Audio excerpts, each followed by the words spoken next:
Bueno, ahí estamos, estimado y querido Maxi, tanto tiempo, qué bueno esto de reencontrarnos, siempre es un placer, pero en este caso para hacer una presentación inicial para lo que va a ser el encuentro que vas a tener con los alumnos de la materia de psicoterapia.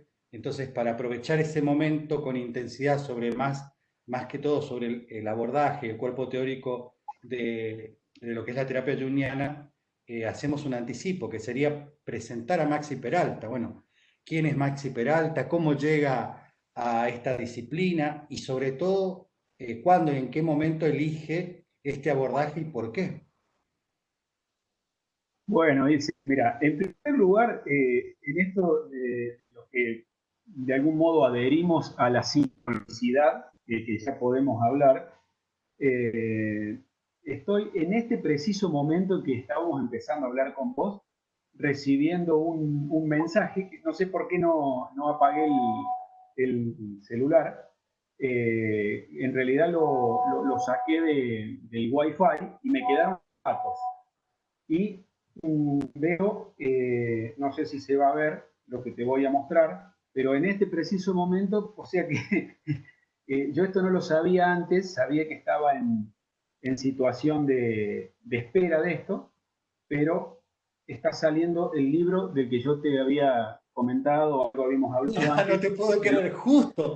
¿En serio te me lo decís juro que justo? es este momento, Ilse, este tal cual, así que esto es, estás No, hablando con un junguiano o primicia. alguien que se dice junguiano y la sincronicidad se hace presente, pero de entrada nomás y de una manera que me emociona mucho porque este es, vos lo sabés, es como un hijo y yo nunca había hecho un libro, de hecho nunca tuve intención de hacerlo y el libro como que me fue haciendo a mí.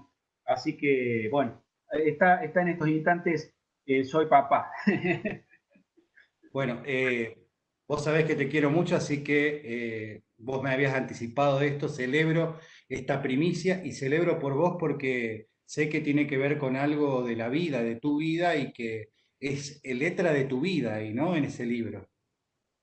Tal cual, querido, sí, sí, sí, una persona hermosa compartirlo con alguien tan querido como lo sos vos. Varios frentes se te quiere, porque tenemos una relación más personal y también una cuestión que tiene que ver mucho con las redes. De hecho, nosotros, nuestra visita de cuerpos presentes todavía nos la debemos porque nos agarró la pandemia, pero yo tengo un afecto en relación a lo que vos haces. Es un trabajo inconmensurable, hiper valioso y bueno, siempre soy agradecido de eso. Así que qué bueno poder compartir estos primeros pasos del bebé que ahora parió con vos, Ilse. Así que bueno, parte de lo que soy es esto, ¿no? Soy presentándome ya más oficialmente, si se quiere, soy psicólogo egresado por la Universidad Nacional de Córdoba, que tuvo siempre una curiosidad especial sobre lo junguiano, y esto de lo junguiano nunca estuvo en nuestra facultad, como en la mayoría de las facultades Mm. en ese entonces, muy presente que digamos, entonces lo estuve buscando por distintos espacios, hasta que yo me recibí en el 2000. En el 2004 viajé a Barcelona a formarme después de haber investigado un poco las ofertas de formación en Buenos Aires, haber puesto el cuerpo en lugares que me dejaron por elementos interesantes, pero no me terminaba de cerrar en su momento.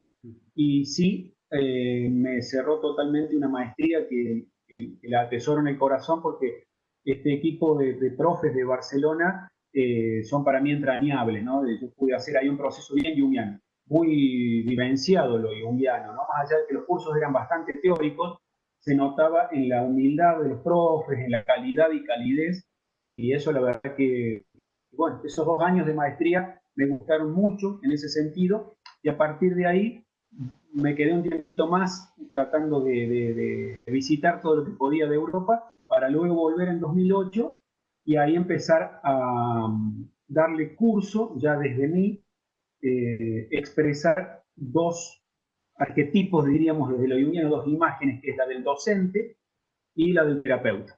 Porque yo anteriormente a eso había hecho intentonas de hacer de psicólogo, pero como no tenía lo junguiano no me cerraba, ¿no? No. Entonces Ah, ahí empecé y ahí, bueno, de alguna manera se fueron dando muchos espacios, muchos dispositivos de formación y también en lo clínico. Y a veces misturado, ¿no? Hay espacios que son talleres que al mismo tiempo son formativos y terapéuticos. Y bueno, Ahora, ¿en qué momento vos, antes de comenzar la carrera, en el durante de la carrera de psicología, hubo alguna persona en particular, alguna materia en particular que te llevó a decir, me interesa y quizás esto sea lo mío, lo junguiano, en el proceso de la formación de grado? sí, sí. De entrada nomás, de entrada a la facultad, en primer año, en Corrientes, Escuelas Corrientes y Sistemas de la Psicología Contemporánea, eh, hubo una pequeña aproximación, incluso bastante despreciada por parte de la cátedra en ese momento, que se le asignaba muy poquito a lo junguiano y ese poquito era directamente para decir, bueno, hay también locos dentro de este gremio, uno de ellos es este, allá él, y sigamos con Fromm, Frankel, etcétera, ¿no? Obviamente Freud, Lacan. Pero a mí ya me picó el bichito, digo, este loco algo debe tener de interesante. Cuando termino la carrera o por ahí, estando en los momentos finales, aparece en mi vida la astrología, y justamente este libro tiene que ver con eso, ¿no? O sea, estamos hablando de que son 20 años de alquimia interna que ahora dan lugar a esto. Cuando aparece la astrología yo comienzo a entender algo de lo junguiano, porque ahí se me presenta Jung más en otra faceta mucho más saludable que en la facu. Entonces, a partir de ahí, eh, intento armar un grupito muy doméstico para estudiarlo a Jung, que es complejo, entonces necesitaba por lo menos alguien para hacer un contrapunto, y aparece una de mis grandes sincronicidades o fenómenos sincronísticos de mi vida, que es un amigo que estaba estudiando la cábala, y los dos dijimos, bueno, entre los dos no tenemos ni un libro de Jung, pero algo vamos a ir sacando, vamos viendo, porque los dos nos interesaba para trabajar también en relación a la astrología o a la cábala. Y esto era un martes y decidimos juntarnos al martes siguiente. Ese martes siguiente él cayó con una bolsa de consorcio con 2 libros de Jung, porque mi madre el día anterior había abierto un canasto de un inquilino que hacía mucho tiempo que ya se había ido, no había vuelto más, No, no te puedo creer. y había un montón de libros, entre ellos había libros de Jung. Y mi amigo César, hasta el día de hoy, ayer lo vi, que está por recibir, fue muy generoso porque después de un tiempo me los regaló. Primero me lo dejó en custodia y después me los regaló. Atesoro muchísimo esos libros. Me posibilitaron estudiar. Ahora Qué, es más qué fácil. interesante Antes estos, no había muchos libros de India. claro, pero qué interesante estos hitos en tu vida, ¿no? Estás siempre relacionados también a amistad, pasiones compartidas y conocimiento que todavía no está y que se busca con otros, no solo. Exacto, tal cual, tal cual. Vos algo de eso sabés, ¿no es cierto? Siempre Algo de eso. de las redes, la construcción colectiva, lo diverso, lo amplio, lo inclusivo.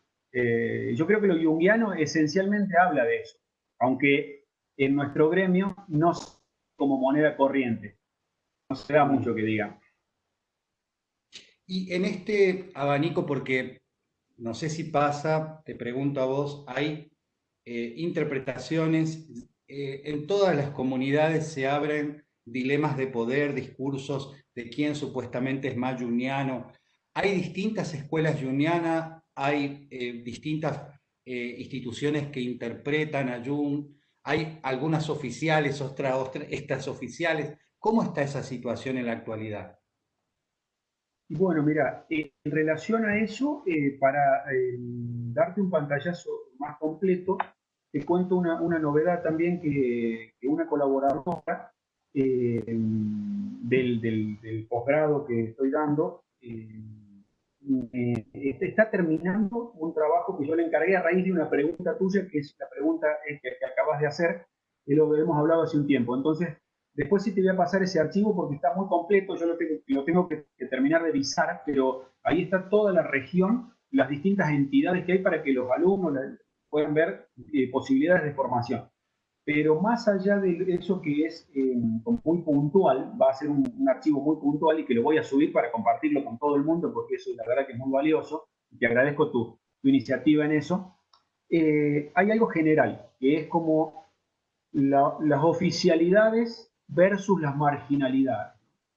Entonces, en lo junguiano, la oficialidad está a cargo de la IAP, International Association for the Analytical Psychology. La IAP tiene al mismo tiempo que una labor que me parece importantísima, que es la de velar por la calidad académica de lo junguiano, porque si está lo junguiano discurriendo por ámbitos extraacadémicos, la IAP no se mete, no tiene por qué hacerlo, pero esos ámbitos pueden ser totalmente distorsionantes de la teoría junguiana. Ahora, si hay algo académico, si tiene el sello de la IAP, uno sabe que por lo menos hay varios profesionales que están velando por la calidad de eso. Si no lo tiene, a ese sello, uno tiene como que indagar un poco más. Ahora, dicho esto, hace 2 décadas a esta parte empezaron en nuestra región a abundar, a proliferar ofertas junguianas. Entre esas ofertas hay ofertas o formaciones pero de mucha calidad y muy bien articuladas, que no tienen el sello IAP, por ejemplo. Como así también hay otras que tienen el sello IAP y no pasan de algo más bien discreto, ¿verdad? Entonces, en ese punto, yo estoy también dando una lucha porque para quien quiere tener la chapa de la IAP, es necesario cuestiones que para mí tienen una parte de esas cuestiones una coherencia y otras son medias perversonas, como una chorrera de horas en bajo análisis con alguien que ya tiene la chapa junguiana, no se termina de entender. No digo que esté mal, pero por lo menos me permito cuestionar. Qué bien. Bueno, ese es el panorama que creo que en esto que vos sabés que vamos haciendo recorrido, me parece que están en todas las organizaciones, en todas las comunidades de distintos abordajes, pasa esto y bueno, y está también la cuestión de los discursos de poder o discursos dominantes. En esto de tu elección, ¿no? Maxi, ¿por qué elegís vos este abordaje y no otro? Qué buena pregunta. Porque yo en lo personal tengo múltiples intereses y apertura, creo tener cierta apertura. Entonces, por ejemplo, lo lacaniano a mí, que obviamente en nuestras universidades es todo lacaniano, me gustó mucho, me gustó mucho.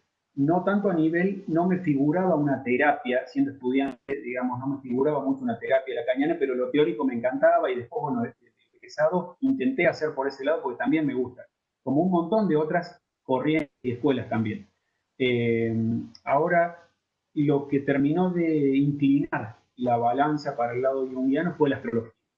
Yo encontré en mis últimos años de la carrera de psicología este lenguaje simbólico que sentí que de algún modo me hablaba ancestralmente.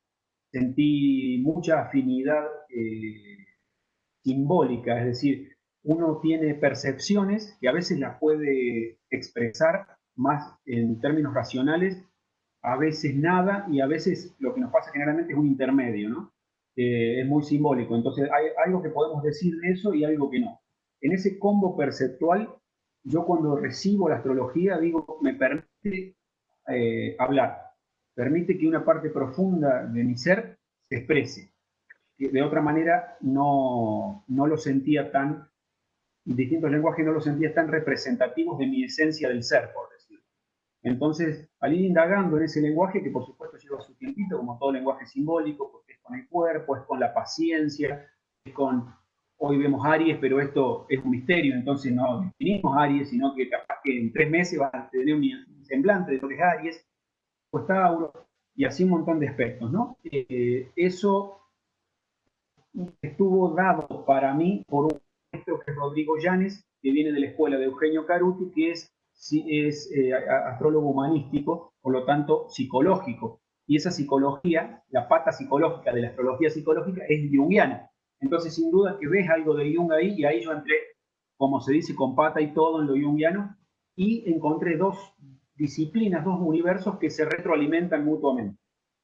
Y eso fue lo que se fue como alquimizando en mí y estaba ahí. Ahí, me da a preguntarte desde la ignorancia, digamos, también para los que ingresan por primera vez, porque bien decís, lamentablemente en la mayoría de las facultades todo lo que no sea un psicoanálisis lacaniano o un psicoanálisis oficial es visto como negativo o despectivamente, ¿no? Entonces, por eso es importante hacer la idea de estos encuentros es poder recibir un mensaje desde otro lugar, digamos, y de otra manera, ¿no? Como que hay otra forma de leer los abordajes.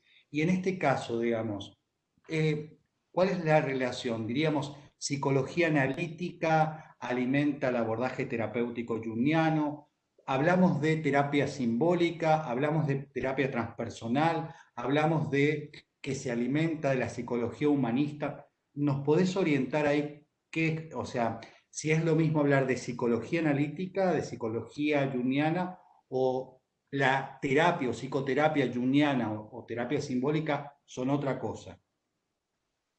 Está bueno eso porque no es una cuestión meramente semántica, sino que estás definiendo en eso, dice, distintos espacios que tienen muchísimos elementos de intersección, pero no todos. Entonces, cuando uno dice psicología junguiana, muchas veces coincide con decir psicología analítica, pero resulta que Ujú. psicología analítica es uno de los nombres que recibió esta corriente o sistema de la psicología para en su momento histórico diferenciarse del psicoanálisis. Fíjate que es Mm. casi igual el nombre, ¿no es cierto? Pero no era el nombre que más justicia le hacía. Por lo tanto, también en su momento recibió el nombre de psicología simbólica, que muchos sentimos que ese es el nombre que más representa a esta corriente.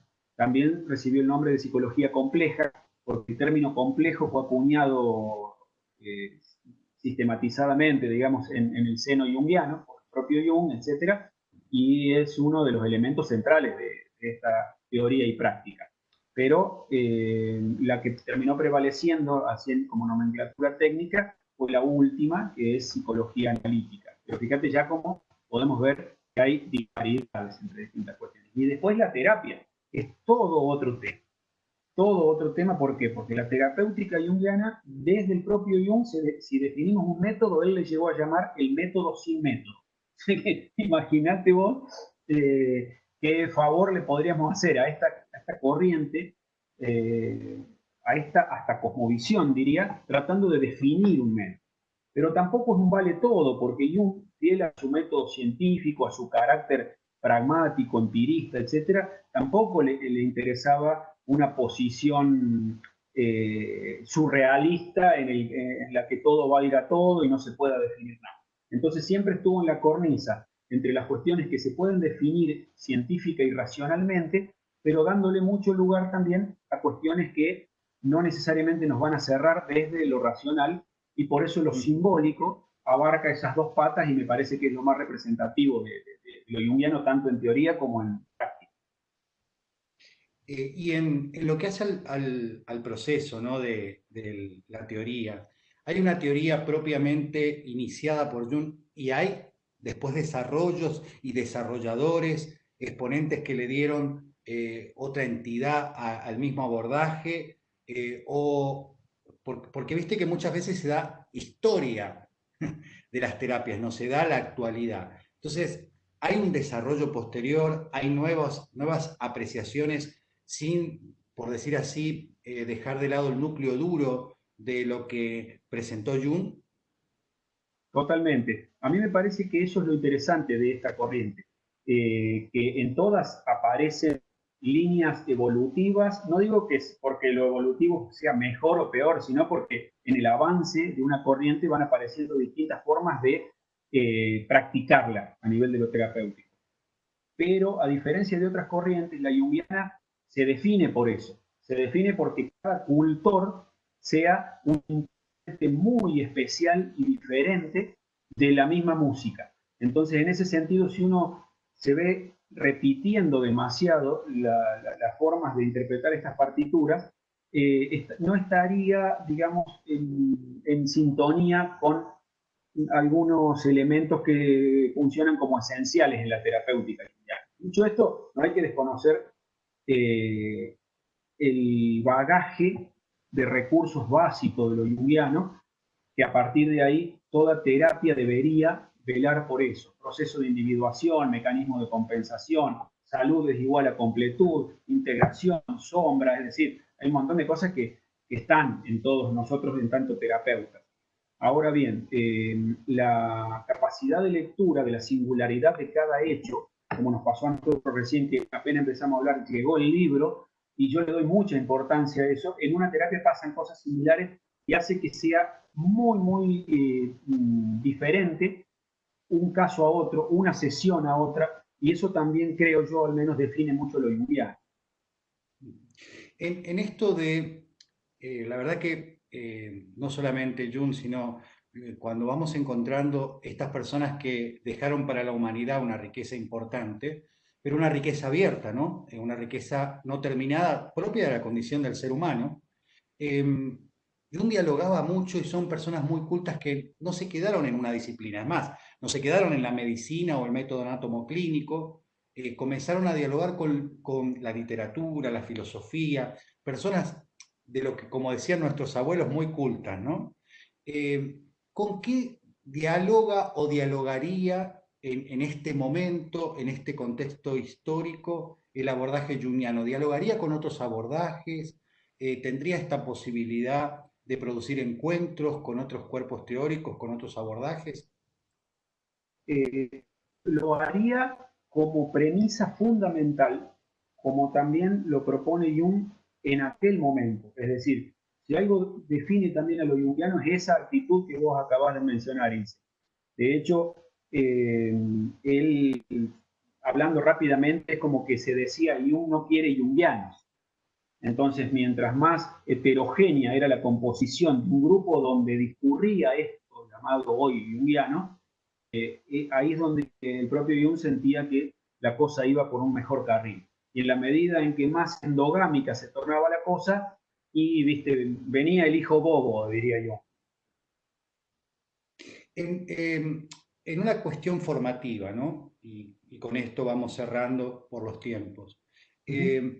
¿Uno podría ingresar directamente a Jung o tendría que tener un piso de lectura inicial de otros ámbitos, de otras disciplinas para poder entender las conceptualizaciones, la teoría junguiana?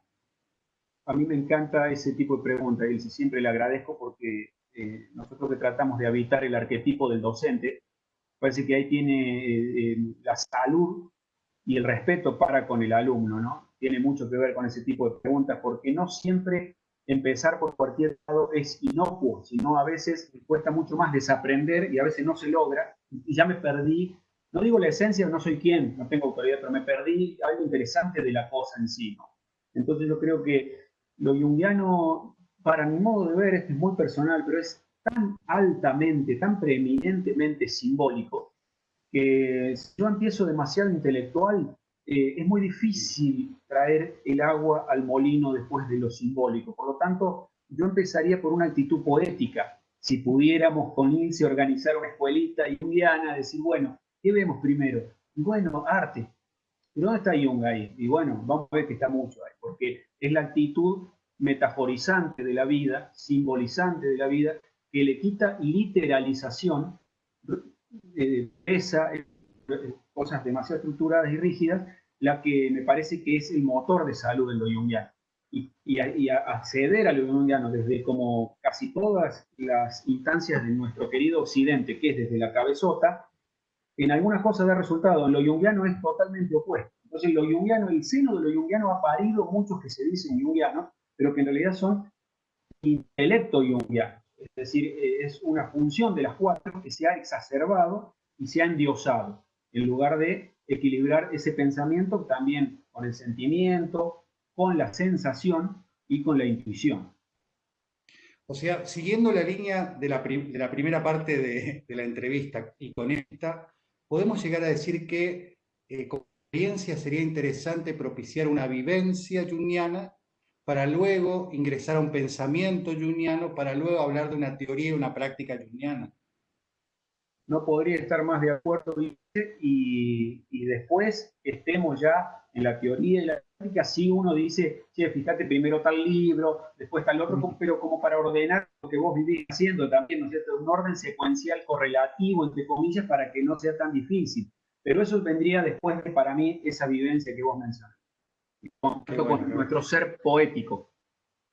Sí, sí, yo creo que bueno, en esto de el regalo de la vida, de conocer, conocerte a vos, conocerlo a Andrés, a Rocío, bueno, este lazo latinoamericano que estamos tratando de forjar y de que a su vez nos conozcamos y hagamos presente a los otros, a nuestros alumnos, estudiantes, jóvenes profesionales. Me parece importante esto y creo que eso está en una semilla compartida, me parece, no solamente en las personas que nos estamos reconociendo y conociendo en esta comunidad, sino también en esos iniciadores, ¿no? En estos viejos sabios, podemos decir, ¿no? Que han nutrido y siguen nutriendo a la humanidad.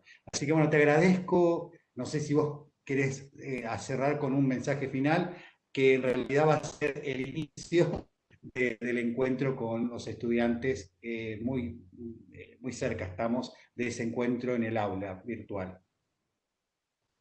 Decir simplemente que el agradecido soy yo, vos sabés cómo valoro. Yo creo que esto es lo esencial siempre, pero sobre todo en estos tiempos, las redes, de la manera en que vos las estás encarando y cómo con tanta amorosidad y sabiduría nos vas sumando y mucha paciencia. Coincido totalmente con este último apartado que dijiste vos, nada que agregar a eso, me parece que tal cual, yo coincido con eso, y decirte que para mí un placer va a ser encontrarme con vos de nuevo y las chicas y chicos en el momento en que tengamos el encuentro.